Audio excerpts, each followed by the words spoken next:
lagi, salam Om Swastiastu, Namo Buddhaya, dan salam kebajikan untuk kita semua. Yang kami hormati kepada Bapak Ustaz Haryadi, selaku guru pengampu sosiologi, dan juga rekan-rekan debat yang kami banggakan, serta teman-teman yang hadir pada hari ini.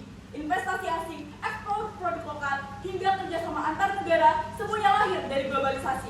Menurut Bank Dunia, pada tahun 2024, keterbukaan ekonomi meningkatkan laju perekonomian negara berkembang dengan sebesar 2 kali lipat. Kemudian, bayangkan jika Indonesia pada saat ini menolak globalisasi, apakah kita mampu hidup tanpa internet, tanpa ekspor impor, dan juga tanpa kemajuan ekonomi? Kita akan tertinggal dengan bangsa-bangsa yang ada di luar sana.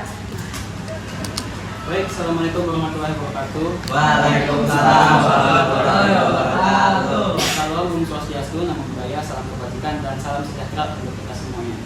Selamat pagi semuanya, teman-teman dan Pak Ustaz yang saya hormati dan teman-teman juga yang saya banggakan. Pada pagi ini saya berdiri sebagai bagian dari tim kontak terhadap globalisasi, dan sebelumnya memasuki pandangan saya izin memperkenalkan anggota-anggota kelompok terlebih dahulu. Perkenalkan, nama saya Krisna Kiambe, dan ini ada Harun yang mulia, dan ini ada Kaisar Girei sebagai speaker kedua dan speaker ketiga. Nah, yang pertama ini langsung saja kita masuk. Mengapa kami kontra terhadap globalisasi? Oke, jadi yang pertama, globalisasi memang membawa kemajuan, tapi menurut saya globalisasi juga membawa pengaturan yang dibungkus dengan label modernisasi, modernisasi.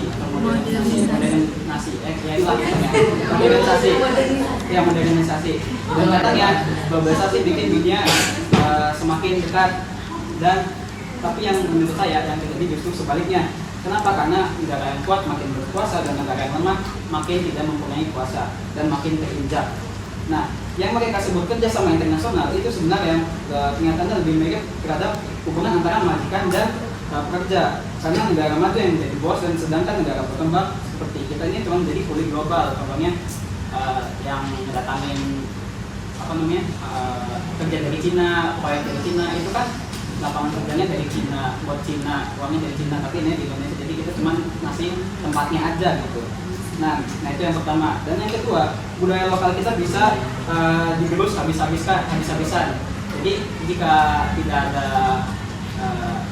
bisa untuk membedakan dan membatasi antara masuknya budaya asing dan budaya lokal, nanti budaya lokalnya itu malah makin lama makin hilang gitu. Seperti contohnya kebaya, sekarang udah macam-macam kebaya, padahal sebenarnya kebaya itu ya kebaya, nggak ada macam-macamnya menurut saya. Dan yang kedua, ekonomi itu dipaksa untuk tergantung. Jadi barang impor itu menghibur pasar, dan produk lokal tinggal hilang, dan UMKM yang harusnya menjadi tulang punggung rakyat malah mati pelan-pelan. Jadi buat produk luar, jadi contohnya produknya pasarnya, ekonomi buat produk luar, bukan buat produk dalam negeri. Dan malah jika ada produk dalam negeri itu dibandingkannya dengan produk luar yang katanya produk dalam negeri itu ampas. Nah kalau nggak didukung ya gimana mau maju gitu kan? Maksud saya ya itu misalkan tidak bisa membatasi antara masuknya produk luar dan produk dalam negeri. Dan yang ketiga itu tenaga kerja yang dieksploitasi. Jadi di balik label kerjasama internasional kita tuh ada jutaan buruh gitu, jutaan buruh yang digaji murah, disuruh kerja lembur tanpa jaminan layak. Contohnya di pabrik-pabrik, lalu outsourcing di negara berkembang itu karena sini upahnya murah dan aturannya longgar gitu. Terima kasih. Sekian. Sebelumnya izin menanggapi tanggapan dari tim kontras yang menyatakan bahwa negara kuat semakin kuat dan juga negara lemah semakin melemah. Kemudian adanya kulit global di mana pekerja dari Indonesia ataupun negara asing dipaksa untuk bekerja tanpa upah yang layak. Sementara data yang berhasil ditunjukkan adalah dengan adanya globalisasi berhasil mengeluarkan 1 miliar orang terbebas dari kemiskinan ekstrim. Kemudian IMF tahun 2023 mencatat bahwa negara yang terbuka terhadap perdagangan memiliki pertumbuhan PDB 1,5 hingga 2 kali lebih cepat. Kemudian ada data lagi yang menunjukkan bahwa UNTAD pada tahun 2025 menyebutkan investasi asing langsung yaitu global mencapai 1,3 triliun dengan 45% masuk ke negara berkembang. Maka dari itu artinya dari globalisasi ini membawa hal positif bagi orang-orang yang masih terjerat dalam kemiskinan, dan juga negara terus berlomba-lomba untuk mencapai suatu peringkat tertinggi di dunia. Contohnya di Jadi sebenarnya kalau misalnya kita bilang tentang banyak uang yang masuk nih, banyak uang yang masuk ke negara-negara berkembang, itu sebenarnya uang untuk siapa? Untuk rakyat-rakyatnya apa untuk perusahaan asing lagi yang diputar lagi, yang bisa membuat nih internet global itu jadi semakin kaya. Karena kenapa? Yang kita ketahui kan kalau misalnya negara-negara seperti Amerika, Prancis, negara-negara di Eropa itu mereka tidak punya sumber daya alam yang mumpuni, mereka tidak punya tambang, mereka tidak punya minyak. Sedangkan Indonesia ini punya tambang, punya minyak, dan punya banyak lagi sumber daya alam yang bisa dimanfaatkan. Tetapi kita nggak punya nih orang-orangnya. Makanya kenapa mereka ini ngasih kayak iming-iming globalisasi, kamu mau nggak nih teknologi gitu, kita bisa bikin ini, tapi endingnya mana? Untuk mereka lagi. Jadi yang ingin saya rayakan itu sebenarnya peluang untuk maju ini, peluang untuk siapa? Untuk negara berkembang, agar bisa maju, atau untuk negara maju supaya semakin maju lagi. Gitu. Terima kasih. Pak ya. Baik, saya ingin menambahkan menanggapi dari tim pro terhadap adanya globalisasi. Tadi yang sudah saya dengar dari Putri bahwa katanya teknologi dan budaya K-pop itu bisa masuk ke suatu negara itu bagus. Tapi menurut kelompok kami, tim kontra ini, tidak semua globalisasi adanya K-pop itu bagus. Kenapa bisa begitu? Karena bisa menghilangkan atau memudarkan identitas dari bangsa lokal tersebut. Dengan adanya K-pop, anak muda zaman sekarang itu lebih menggauli atau lebih suka terhadap budaya-budaya K-pop, kayak entah itu dari lagunya, entah itu dari film-filmnya, tapi budaya lokal tersendiri itu kayak lagu-lagu Jawa, lagu-lagu Sunda itu mereka tidak terlalu suka. Nah, anak muda zaman sekarang juga lebih suka menggunakan bahasa-bahasa asing, tentunya dalam bahasa Inggris di kehidupan sehari-hari. Benar gak sih? Biasanya entah itu dari teman-teman di sekitar kita lebih suka menggunakan bahasa-bahasa asing. Nah, kalau kayak gitu kan bangsa lokal tersendiri itu dari bahasa tersendiri itu bahasa bayi dari kitanya tuh menghilang gitu. Terima kasih. Menjawab ya.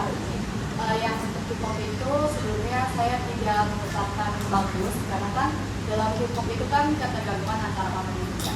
Nah, dalam untuk pelestarian kebudayaan, mungkin dalam K-pop itu kan dari budaya mereka juga pasti dalam lagu itu diselipkan kebudayaan. Nah, di Indonesia juga kan ada ya, misalkan dia menciptakan satu lagu yang mungkin udah famous gitu, kayak misalkan apa yang terkenal kayak misalkan Latif atau apa ya, pokoknya lagu itu kan itu juga terkenal dengan mix dengan lagu-lagu kebudayaannya juga. Nah, itu juga nggak kalah bagus di antara K-pop sama itu kan famousnya dua-duanya sama. Terus dalam kebudayaan sehari-hari bangsa asing itu kemungkinan sih ada di Indonesia kan nggak cuma orang Indonesia kan, mungkin ada tur-tur yang itu. Nah, dalam hal itu tuh globalisasi itu menyempatkan atau membenarkan gimana dalam berkomunikasi kan nggak semua orang luar itu paham dengan bahasa kita. Nah, dalam hal ini juga kita dalam Indonesia itu bisa mengasih tahu bahwa di ibaratkan si orang luar itu belajar bahasa kita. Jadi saling tukar informasi. Nah, dalam hal ini juga nggak ada tuh yang namanya sama-sama kehilangan kebudayaan. Ternyata seperti ini yang seperti kita ketahui, kita tuh pernah nggak sih dari kalian yang pernah nggak sih melihat kalau misalnya orang Cina atau orang Arab jadi bully? Nggak pernah kan? Orang Cina, orang Arab jadi buruh tuh nggak pernah. Kebanyakan mereka itu hidupnya di Indonesia ini makmur, sejahtera, punya banyak uang, punya banyak toko-toko yang menguasai perdagangan dan ekonomi di Indonesia. Nah, mereka ini orangnya sebenarnya nih bukan orang Indonesia, atau mungkin mereka emang ini yang keluarga-keluarga Indonesia karena turun-temurun mereka sudah berada di Indonesia. Nah, yang saya tanyakan ini sebenarnya globalisasi ini yaitu untuk siapa gitu, memajukan siapa? Apakah mereka benar-benar memajukan negara berkembang supaya bisa lebih maju, atau mereka tuh cuman iming-iming globalisasi aja untuk memajukan negara yang udah maju itu? Baik, sebelumnya terima kasih kepada tim kontra yang sudah menyampaikan pertanyaan. Saya izin menjawab.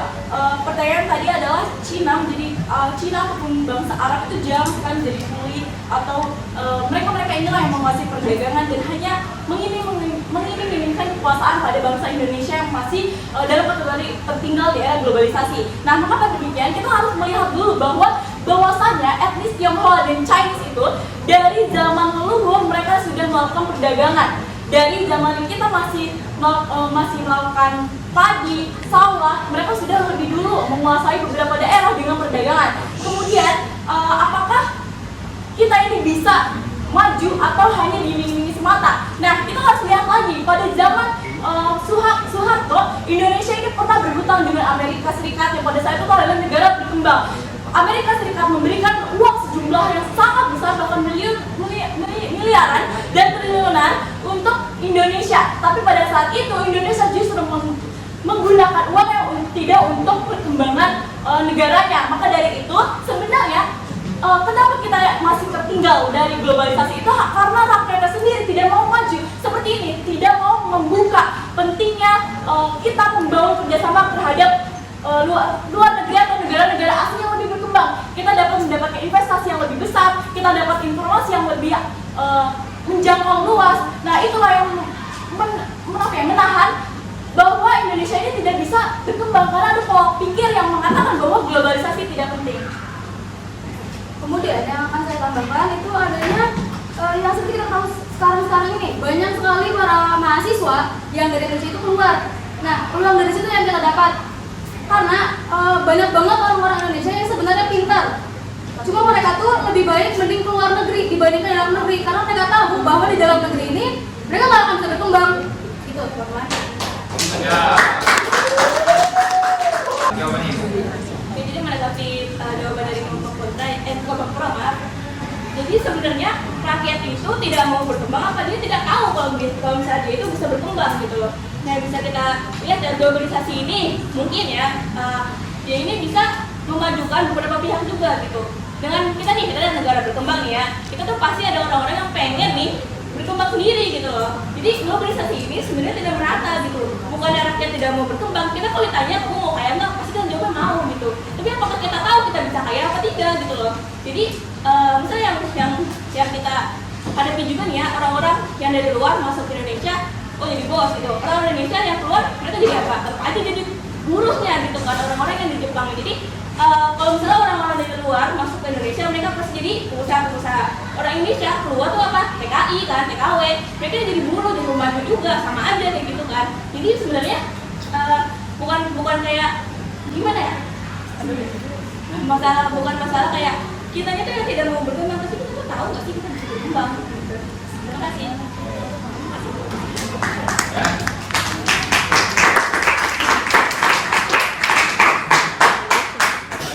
Izin menjawab pertanyaan dari tanggapan dari tim kontra, bahwasanya apakah kita tahu kita bisa berkembang atau tidak? Tentu bisa. Dengan adanya globalisasi, kita mengakses AI, kita mengakses internet, itu adalah suatu kemajuan besar di peradaban manusia. Kita bayangkan, apakah kita ketika hidup di zaman dahulu, kita belum ada internet, kita belum ada lampu, belum ada wifi, belum ada akses internet, laptop, dan juga TV yang memadai, kita tidak bisa mendapatkan informasi yang dari luar. Kita tidak bisa mendapatkan informasi lowongan kerja yang begitu gampang kita akses, kita masukkan berkas-berkas, itu dipermudah dengan adanya globalisasi. Jadi kesimpulannya adalah globalisasi bisa membawa perkembangan bagi rakyatnya yang tidak menutup pola pikiran terhadap globalisasi itu sendiri. Karena sebenarnya globalisasi itu sudah kita jalankan pada hari ini dengan kita membuka WhatsApp, dengan kita membuka handphone, dan juga membuka internet. Terima kasih.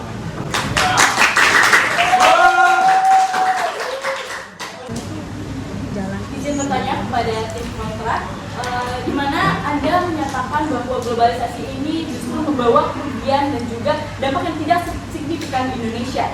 Nah, saya ingin bertanya kepada tim kontra, apakah tanpa globalisasi dan kalian tidak akan bisa mendapatkan akses yang kita gunakan saat ini seperti gawai dan juga internet, apakah kalian siap tanpa hasil globalisasi digital yang justru kalian gunakan saat ini untuk berdebat? Terima kasih.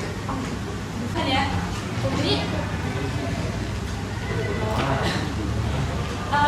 kita tuh bukan yang kita menolak ya, cuma kita tuh saya pikir aja nih, kalau misalnya kita bisa memanfaatkan sumber daya manusia itu dengan sampai kita nggak perlu ketergantungan sama negara-negara yang di luar, kita nggak perlu tergantungan sama Cina, nggak perlu tergantungan sama Korea, nggak perlu tergantungan sama Amerika, karena dengan adanya orang-orang asing yang masuk ke Indonesia, terus mereka menguasai sektor-sektor ekonomi yang ada di Indonesia, kita ini jadi ya bergantung sama mereka, sedangkan mereka pasukan dari mana? Dari luar kan?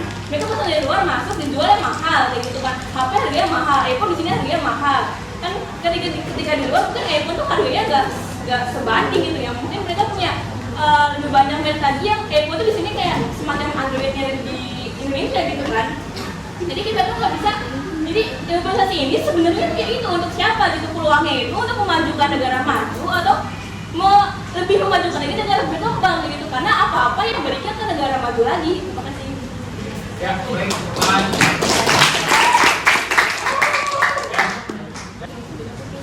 Izin menjawab pernyataan dari Aruni dan juga Kaisa, di mana Aruni tadi menyatakan bahwa Aruni dan Kaisa itu menyatakan bahwa mereka tidak menolak globalisasi, teman-teman. Mereka tidak secara langsung menolak globalisasi.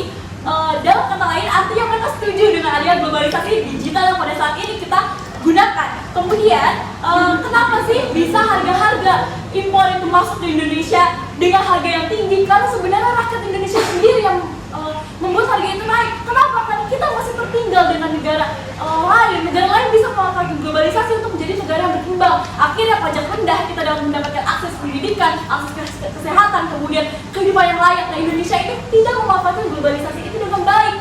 Padahal aslinya Indonesia itu bisa mendorong kita untuk maju. Kenapa? Karena yang membuat pajak itu siapa? Yang membuat pajak adalah rakyat Indonesia sendiri, para pejabat. Padahal harga iPhone memang benar di luar negeri itu sangat murah, tapi ketika masuk ke Indonesia teman-teman harus tahu bahwa iPhone itu terkena pajak bea cukai, dan itu yang membuat adalah rakyat Indonesia sendiri. Jadi di sini adalah kesimpulannya, globalisasi itu tidak membuat harga ataupun rakyat Indonesia menjadi sengsara, tapi justru negara Indonesia itu menjadi berkembang karena mereka tahu potensi dari globalisasi itu sendiri sangat bagus untuk kemajuan negaranya. Terima kasih. Ya, oke.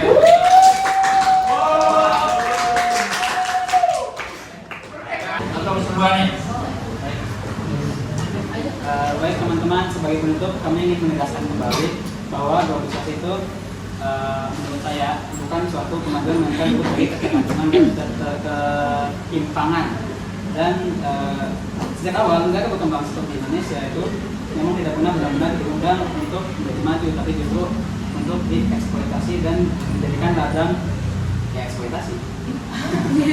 Ya, jadi budaya kita dijurus, ekonomi kita dihabiskan, lalu tenaga kerja kita dimanfaatkan, lingkungan kita dikembangkan, dan semua demi keuntungan segelintir pihak yang berkuasa di panggung global. Jadi kami bukan yang menolak kemajuan, tapi kami menolak ketidakadilan yang dibungkus dengan kata globalisasi gitu. Dan kami juga bukan anti dunia luar, tapi kami adalah ingin kemajuan yang bisa kita bangun sendiri dari tangan bangsa kita sendiri, dan bukan dari pinjaman dan sistem yang cuman bikin negara kita itu tunduk seperti itu. Dan karena kami percaya kemandirian bangsa jauh lebih berharga daripada kemajuan semua yang didatangkan dari ketergantungan. Dan kalau dari awal globalisasi adalah menjadikan kita korban, wajar kalau kita bilang bukan kita yang nggak siap globalisasi, tapi globalisasi yang nggak siap untuk adil terhadap kita. Dan terakhir sekian dari saya. Assalamualaikum warahmatullahi wabarakatuh.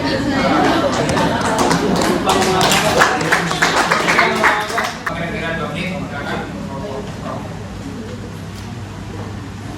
Oke, terima kasih kepada pihak kontra atas hal yang disampaikan. Namun penting menunjukkan bahwa globalisasi itu tidak bersifat, jadi dampak negatifnya itu tidak bersifat mutlak. Karena kan dalam globalisasi itu tuh dapat hal yang banyak dimanfaatkan. Contohnya itu seperti lebih banyak manfaat daripada kerugian. Misalnya kita harus bersifat dengan bijak. Nah, daripada menolak globalisasi, sebaiknya kita mengelola globalisasi dengan bijak agar manfaatnya tersebar luas, karena resikonya itu dapat dikendalikan. Kita dapat memaksimalkan potensi positifnya dengan baik sehingga dapat menghasilkan kemajuan yang bersama. Ya, ada waktu. Silakan. Dan terakhir kata-kata dari tim PROS, di mana globalisasi bukan yang menentukan nasib bangsa, tetapi bagaimana bangsa itu sendiri yang memanfaatkan globalisasi untuk berdiri sejajar di panggung dunia. Terima kasih. Ya, oke.